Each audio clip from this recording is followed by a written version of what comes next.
What is going on, YouTube people? Neo Cards and Comics here today for a much belated mail day slash pickups video. Some of this stuff I've had laying around for like a month. The buying for me has, I don't want to say slowed down, but I guess that's kind of an accurate term. A couple things play into that. One, I'm just being much more particular on what I want. Two, during this period, especially the early part of this period, is when Marvel Masterpieces came out, and any free income I had was getting thrown at that. Plus, I have New York Comic Con coming up very soon, so I was trying to cut back on some spending a little bit to save up to blow some money there if I so choose to. But I have gotten some pickups in, some cool stuff. We're all over the place on this one, to be quite honest with you all. So we'll just go ahead and dive in. There's a lot of Marvel stuff in this. There is one major theme. I guess we'll kick off with that first. Yeah, we'll kick off with that first. So there is and I don't know the full details yet. I'm not sure when this video is going up. I'm recording this a little bit ahead of time. So by the time you all see this, the details may be up. CGC is doing a Jim Lee signing, like they did for the McFarlane signing, where you could send in, he'll sign the card, and they'll slab it up with the witness signature and the whole jazz. I don't know the details on pricing at time of recording. It's probably going to go up right around when this video goes up, but I'm trying to get a little bit ahead on content to kind of take a little bit of a break. So I've been acquiring cards for that. So keep your eyes peeled on CGC Signature Series for the details. I'm going to guess it's probably going to be like $129. That's what McFarlane's was, to send in and get them graded. Now, the obvious thing is, rip a bunch of 92 Jim Lee X-Men. And I still may do that. I don't know 100% for sure yet. But I wanted to get a couple things that were, I don't want to say off the wall, but just not that. So I grabbed some stuff. A couple of these came off eBay. A couple of these came off, two of these came off eBay. One came off ComC. So the first one is the 90 MU Wolverine card. So if you don't know, that is actually Jim Lee artwork. Most people know that if you're in the Marvel card scene, but a lot don't. So I wanted a nicer copy of this. I have raw copies of this laying around, but they are either drastically off-centered or have some other issue with them. So I figured, well, PSA 9s aren't that expensive of this. I think I got this for like 30 or 40 bucks. Let me actually get like a nice clean copy of it. Could I have gotten one cheaper? Probably. But I wanted something that at least had a shot to maybe CGC 9.5. Whatever the case might be, I wanted a nice clean version of it to have him sign. So I went ahead and picked this up. Like I said, I think I got this for like $30, $40, whatever.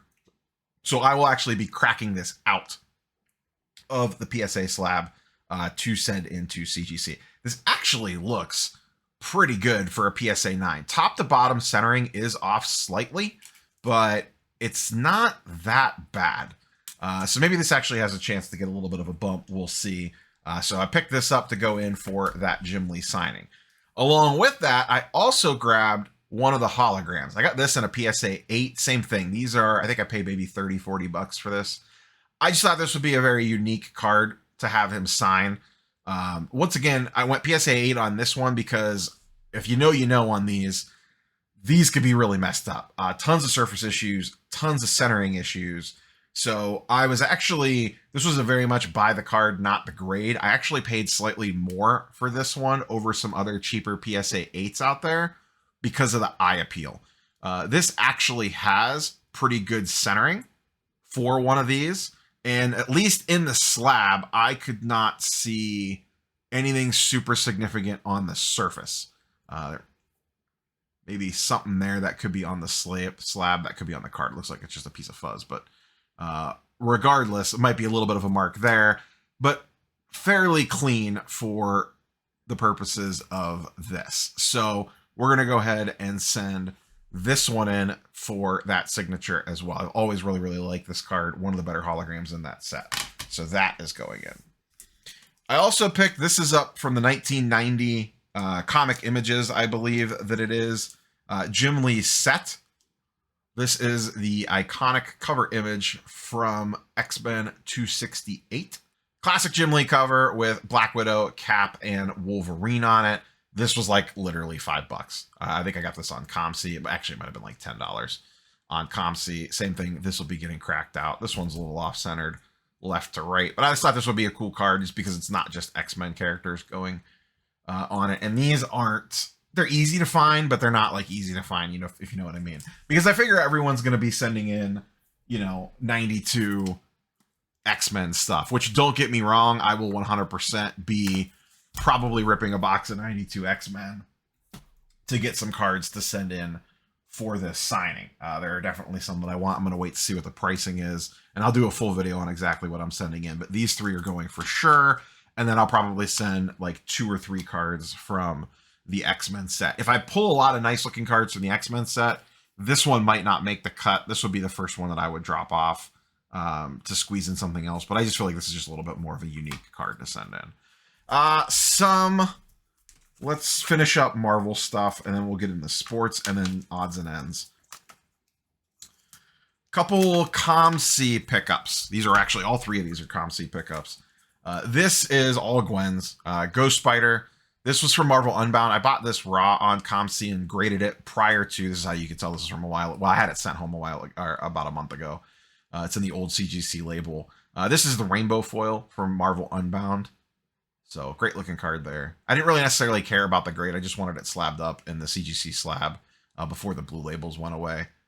So I was hoping for a 9.5, obviously, but these are thicker stock cards. And very condition sensitive. So actually got a couple of these graded. They all came back 9, so I just sold the other ones on platform. Also picked this up from Marvel Annual, from 2016 Marvel Annual. This is the Plexi die cut Ghost Spider cards. This is like a glass card.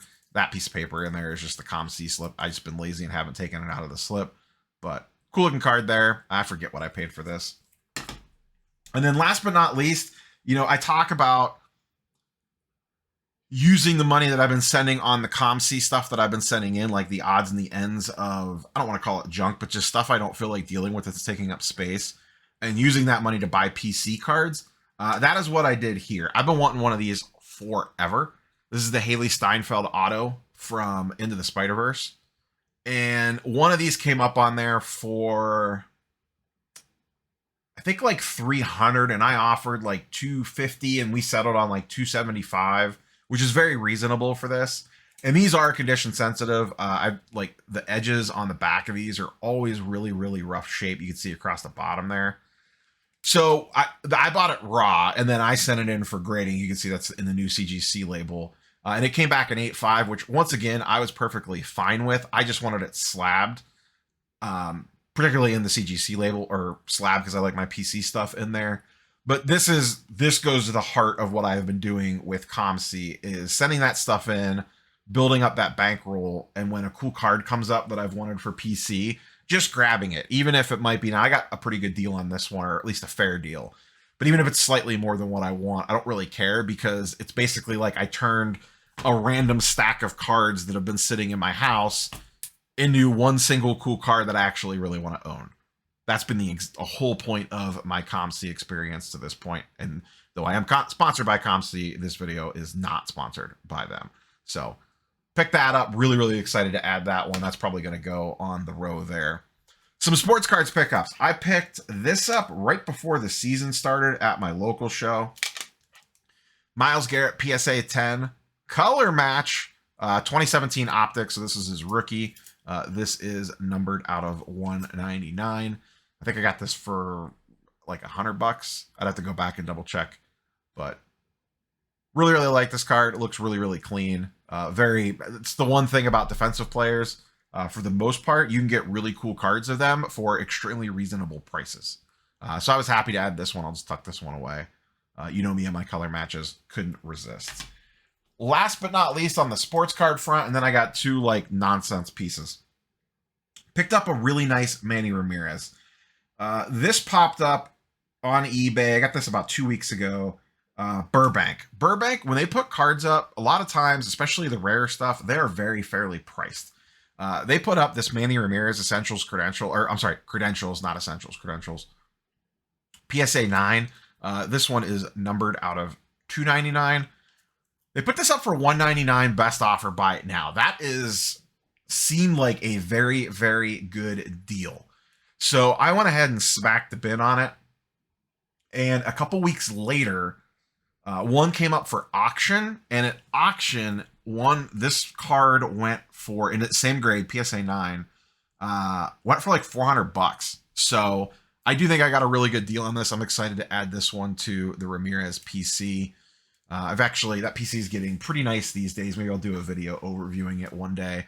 My reholder grades just popped, so I should be getting those cards back shortly. Once I get those back in hand, maybe I'll do a rundown of the full Man-Ram PC for my 90s inserts and stuff. But always excited to add any of the Skybox EXs, the credentials, essentials credentials.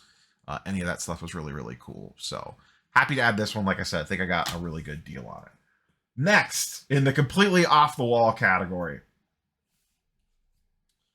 I don't do a ton with toys. I do collect the Star Wars Black Series. Once again, if you kind of know, you know. A very popular line for Star Wars figures. I picked this one up specifically. This is the Harrison Dula. Now, this is the Rebels figure. So this is the figure from the cartoon, technically. There is one coming out for the show. It is not out yet. I pre-ordered that one, but the reason I got this one was because I'm going to New York Comic Con, and Mary Elizabeth Winston, who plays Harrison Dula, also played Ramona Flowers and Scott Pilgrim and a bunch of other stuff, is doing an autograph signing. So I picked up a ticket for the autograph signing. It's only like, I think it was $80, $90. It was very reasonable. I think it was $90 with SWAU authentication. So I'm taking this with me to get signed. So I'll have her sign over the plastic there.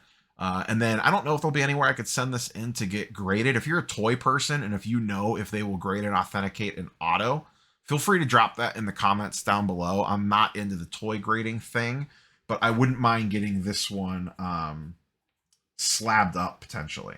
So pick this up, like I said, mainly for the autograph, though I do probably have about 20 or 30 Black Series figures upstairs in my one room. So that one is for that. And then the last one, and this is not going to be easy to show. I will do my best. If you've ever seen live streams, you know, behind me, I have the Slave One Boba Fett ship. And then I have, it's not on display, it's still in the box. I never unboxed it. I have the HasLab Razor Crest, which is the vintage collection from The Mandalorian. I've also recently, I backed on the HasLab project, the Ghost. So I'll be getting that in probably like a year or something crazy. And that was absolutely massive. But they recently came out with, once again, in the vintage collection, and I'll do my best to show this. This is from The Mandalorian, the N1 Starfighter that he had last season ship. This came out, so you can kind of see what it looks like there. So I picked this up about $150. Pre-ordered this from Big Bad Toy Store. You also get the action figure there. So I probably won't unbox this for the time being. I'll just stick it behind me. So you guys and girls will probably see it on a live stream soon as a backdrop piece. I do kind of really like, once again, I'm not a huge toy guy, but I do like that niche of those Star Wars vintage collection runs. I have the Razor Crest. I have the Slave One. Now I have the N1. I may look at some others of those. I wouldn't mind a Millennium Falcon, though I don't think that there is specifically a vintage collection of that. I have the Ghost coming. The one I would love the most, one of my favorite ships in Star Wars, and I don't know why, it's the dumbest thing ever, is the stupid Imperial Shuttle. I always just thought that was like the coolest thing ever. I would love to have an Imperial Shuttle on display. The only thing about this stuff is it just takes up a ton of space. So that's why I leave a lot of it boxed and just display it in the box until I get a better setup for this stuff. So that's the mail day. Those are the pickups. Like I said, some of these are probably from upwards of 6 weeks ago, especially the Myles Garrett. That's probably the oldest one. But wide-ranging, a little all over the place on this one in regards to the categories. That is all I have for you boys and girls. Let me know what your favorite was down below. Let me know if you've picked up anything cool recently. Catch you on the next one. Peace.